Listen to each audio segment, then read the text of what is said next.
bisa pisahkan kalau teman-teman ingin melihat ini atau memperbaiki yang ini dilakukannya oleh operator dapodik sekolah ya. Kemudian riwayat pendidikan formal mandiri, ini bisa Bapak Ibu sendiri, ya ini mandiri. Halo, salam sejahtera. Hari ini Mimin kembali akan membahas terkait PPG dalam jabatan tahun 2024. Nah, hari ini dari teman-teman PPG Kemdikbud merilis sebuah informasi, yaitu terkait pemutakhiran data calon peserta pendidikan profesi guru atau PPG untuk tahun 2024. Nah, ini adalah untuk PPG DJ atau dalam jabatan. Nah, ini dipublish 10 Juni hari ini ya, jam 13.36. Nah, teman-teman silakan download file edaran ini ya. Nah, edaran ini kalau teman-teman download kurang lebih isinya adalah seperti ini. Nah, ini Mimin besarkan terlebih dahulu. Nah, ini isinya adalah terkait pemutakhiran data calon peserta PPG ya. Ini sebenarnya sudah per 8 Juni kemarin. Nah, di sini dalam rangka pelaksanaan PPG Direktorat Jenderal Guru dan Tenaga Pendidikan melalui Direktorat Pendidikan Profesi Guru akan melakukan pemutakhiran data calon peserta PPG melalui aplikasi Dapodik. Ya ini ya. Sehubungan dengan hal tersebut kami sampaikan beberapa informasi sebagai berikut. Yang pertama adalah ini ya, data yang perlu dimutakhirkan yaitu nama lengkap tanpa gelar akademik keagamaan, nomor induk kependudukan NIK, tempat lahir dan tanggal lahir melalui halaman Verpal PTK. Nah ini akan Mimin contohkan nantinya ya. Kemudian yang B itu adalah riwayat pendidikan formal ya, mulai dari jenjang pendidikan dasar hingga pendidikan terakhir melalui manajemen individu. Nah ini melalui PTK Datadik ya, jadi ini ada beberapa aplikasi yang teman-teman harus buka nanti dan cek. Nah ini nanti akan Mimin contohkan secara detail. Kemudian yang berikutnya adalah riwayat karir guru mulai dari pertama kali mengajar melalui aplikasi Dapodik. Kemudian status sekolah induk tidak boleh lebih dari satu. Nah ini misalnya teman-teman mengajar di 2 sekolah ya. Jadi sekolah induknya atau Satminkal, satuan induk pakalnya hanya perlu 1 saja. Status kepegawaian dan jenis PTK melalui manajemen dinas pendidikan. Nah untuk bagian ini harus dilakukan oleh teman-teman admin data di dinas provinsi maupun kabupaten kota ya sesuai dengan kewenangannya. Kemudian batas waktu pemutakhiran data dimaksud adalah tanggal 30 Juni 2024 pukul 23.59 ya. Jadi masih tersisa kurang lebih 20 hari lagi untuk melakukan pemutakhiran data PPG dalam jabatan tahun 2024. Nah, berikut ini adalah file edaran terkait pemutakhiran data ya. Nah, teman-teman bisa lihat ini ada slidernya ya. Segera lakukan pemutakhiran data calon peserta PPG melalui aplikasi Dapodik ya. Data waktu pemutahirannya ini, nah yang akan dimutakhirkan adalah ini. Nah, ini sama sebenarnya ya. Kemudian kita akan baca informasi ya. Ini adalah tips teknis seleksi PPG Daljab ya, menunggu program PPG Daljab tahun 2024 dibuka. 6 hal yang perlu diperhatikan pada Dapodik ya. Jadi ini data Dapodik, masing-masing guru yang akan mengikuti seleksi PPG Daljab tahun 2024 mohon diperiksa datanya ya. Ini adalah 6 hal yang perlu diperhatikan. Kenapa data Bapak Ibu guru harus sesuai ya? Pada saat mengikuti program Kemendikbudristek, ketidaksesuaian data atau termasuk penulisan nama, gelar, NIK, NUPTK memungkinkan proses verifikasi dan validasi gagal. Jadi Bapak Ibu yang akan mengikuti atau sebagai calon peserta PPG Daljab mohon diperiksa datanya ya. Apa saja yang memungkinkan verval data gagal? Yang pertama adalah penulisan nama tidak sesuai dengan KTP ya. Jadi karena data saat ini kan terhubung dengan Dukcapil ya. Jadi pastikan data Bapak Ibu itu sesuai dengan yang tertulis di KTP atau tercantum pada Dukcapil. Kemudian yang kedua, data tempat tanggal lahir atau TTL tidak sesuai. Nah ini juga kaitannya dengan di KTP juga ya. Karena memang ada validasi KTP dengan Dukcapil ya. Ini nanti Mimin contohkan. Kemudian yang ketiga, kesalahan input NIK ataupun NUPTK. Jadi ini juga berakibat ya. Ini ketiga komponen ini masih terhubung. Kemudian tidak tercatat riwayat dan data pendidikan S1. Nah, sebagai informasi teman-teman pasti sudah tahu ya, yang bisa mengikuti PPG Daljab itu adalah minimal pendidikan itu di jenjang S1 maupun setara dengan D4. Kemudian yang kelima, tercatat pada lebih dari 1 status sekolah induk ya. Jadi kalau teman-teman saat ini mengajar di negeri maupun di swasta atau dua-duanya di swasta, pastikan Satminkalnya, satuan induk pakal atau sekolah induk teman-teman itu cuma 1 ya. Nah di sekolah satunya berarti statusnya adalah non-induk. Kemudian yang keenam, jenis PTK pada Dapodik bukan merupakan guru atau kepala sekolah.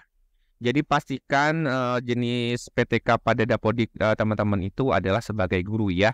Guru mapel maupun guru kelas ataupun sebagai kepala sekolah. Jadi di luar itu tidak bisa, misalnya teman-teman saat ini guru tapi status jabatannya sebagai tenaga administrasi, jadi itu juga tidak bisa ya. Jika ada ketidaksesuaian data dapat diperbaiki segera dengan melapor kepada operator sekolah atau dinas pendidikan setempat. Nah ini ya, pastikan data Dapodik Bapak Ibu Guru sudah sesuai dan ditulis dengan benar ya. Yang contohnya seperti ini ya, penulisan nama sesuai dengan KTP. Penulisan nama yang tidak disingkat ya, misalnya nama teman-teman itu adalah Muhammad Randy. Nah ini tidak boleh M. Randy. Penulisan nama tidak dipisah setiap huruf, misalnya P spasi R spasi A, jadi harusnya Pratama. Penulisan nama tidak disertai gelar keagamaan. Misalnya teman-teman itu ada Haja atau Haji atau HI ya, ini tidak boleh, jadi cukup ditulis namanya saja. Kemudian penulisan nama tidak disertai gelar akademik ya. Misalnya teman-teman ada SPD, SPD MSI misalnya di sini ya. Kemudian yang kedua, penulisan tempat dan tanggal lahir sesuai dengan KTP dan ijazah. Ya ini pastikan tanggal lahirnya disesuaikan dengan KTP dan di ijazah. Kemudian poin yang ketiga, pastikan NIK NUPTK sudah benar. Jika tidak benar atau typo akan menyebabkan verbal PTK tidak valid. Validasi NIK dan perbaikan nomor identitas dapat dilakukan melalui verbal PTK dengan bantuan operator sekolah. Benar sekali ya. Jadi Mimin akan mencontohkan ya. Misalnya ini adalah yang pertama adalah untuk kasus data pemutahiran ini ya. Ini dilakukan verbal PTK. Nah, berikut ini adalah contoh dari aplikasi verbal PTK. Jadi, verbal pendidik dan tenaga kependidikan ini, nah teman-teman memastikan ya data teman-teman itu statusnya tidak residu ya. Jadi, seperti ini, yang contoh merah ini adalah status residu. Jadi, teman-teman harus perbaiki untuk NIK-nya. Nah, tapi kalau residunya tidak bermasalah, tetapi nama teman-teman salah, tempat tanggal lahir juga salah, teman-teman lakukan perbaikan melalui operator sekolah ya, aplikasinya adalah verbal PTK. Ini adalah contohnya, nanti teman-teman silakan cek ya. Kemudian kalau ada kesalahan teman-teman silakan klik menu perbaikan identitas yang ada di sini. Nah nanti teman-teman tinggal pilih identitas yang ingin diperbaiki ya. Jadi teman-teman silakan perbaiki. Nah perbaikinya dengan cukup klik menu perbaikan identitas di sini ya. Nanti akan muncul perbaikan identitas yang perlu dilengkapi. Nanti teman-teman silakan klik perbaikan data. Nah ini adalah untuk perbaikan nomor NIK, nama, tempat tanggal lahir ya. Ini yang salah, termasuk jenis kelamin juga tentunya. Kemudian poin B yang berikutnya ini adalah untuk riwayat pendidikan formal. Nah riwayat pendidikan formal teman-teman dapat rubah melalui PTK Datadik. Nah berikut ini adalah contoh dari PTK Datadik ya. Ini adalah login ke PTK Datadik. Teman-teman dapat login ke sini menggunakan username dan password yang sama seperti teman-teman login di Info GTK ya. Nah setelah teman-teman login ke situs PTK Datadik, teman-teman bisa klik di menu pendidikan ya. Nanti akan muncul. Nah harusnya teman-teman itu muncul semua di sini jenjangnya ya. Dari jenjang SD, SMP, SMA, S1 ya. Nah untuk PPG sendiri ya atau pendaftaran P3K juga sama, yang diambil itu adalah jenjang S1-nya ya atau setara dengan D4. Nah kalau teman-teman punya dua ijazah S1, teman-teman juga bisa tambahkan dua-duanya ya. Jadi teman-teman tinggal milih nanti mau verbalnya yang satu mana. Nah kalau teman-teman di sini belum lengkap ijazah pendidikannya, S1-nya, SD-nya atau SMP-nya, teman-teman bisa tambahkan dari sini ya.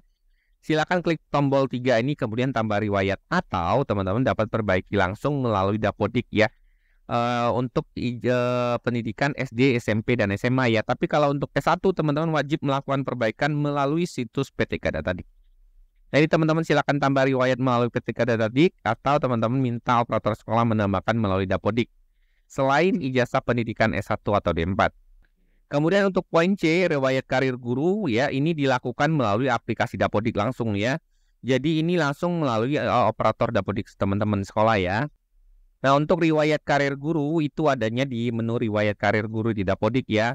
Jadi nanti teman-teman itu menginputkan riwayat karir teman-teman pertama kali diangkat jabatan sebagai guru. Misalnya teman-teman pertama kali mengajar atau diberikan SK sebagai guru, TMT-nya kapan, misalnya saya mengajar tahun 2009 nih. Nah, ini SK-nya berapa? Nah, itulah yang dimasukkan sebagai riwayat karir guru ya. Riwayat karir guru yang mengajar. Dan riwayat karir guru bisa jadi lebih dari satu ya. Misalnya teman-teman pernah mengajar di berbagai tempat. Nah, historinya itu teman-teman bisa tambahkan ya. Yang penting berkas arsipnya ada ya. SK pengangkatan teman-teman sebagai guru itu ada. Kemudian yang berikutnya adalah status sekolah induk. Tidak boleh lebih dari satu dan status kepegawaian dan jenis PTK melalui manajemen dinas pendidikan.